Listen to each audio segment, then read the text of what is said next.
नमस्कार मित्रांनो, लालपरी बस चॅनलमध्ये तुमचं स्वागत आहे. आज आपण पाहणार आहोत मुंबई ते सांगली MSRTC लालपरी बसचा रूट आणि मध्ये येणारे महत्त्वाचे थांबे.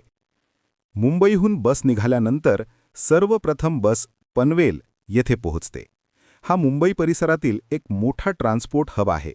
यानंतर बस मेगा हायवे मार्गे पुढे प्रवास सुरू ठेवते. या मार्गावरून प्रवास करताना सह्याद्रीच्या डोंगर रांगा आणि सुंदर निसर्ग पाहायला मिळतो. यानंतर बस पोहोचते सातारा शहरात, जे महाराष्ट्रातील एक ऐतिहासिक आणि महत्त्वाचे शहर आहे. साताऱ्यानंतर बस पुढे पेठ नाका येथे थांबते. हे ठिकाण कोल्हापूर आणि सांगली जिल्ह्यांसाठी महत्त्वाचा जंक्शन आहे. यानंतर बस इस्लामपूर येथे पोहोचते, जे सांगली जिल्ह्यातील एक मोठे शहर आहे. इस्लामपूरनंतर बस आष्टा मार्गे पुढे जाते आणि शेवटी बस पोहोचते आपल्या अंतिम डेस्टिनेशन म्हणजे सांगली. जर तुम्हाला MSRTC लालपरी बसचे रूट, टाइम टेबल आणि डेपो माहिती पाहायची असेल तर आमची वेबसाईट जरूर पहा, lalparibus.in.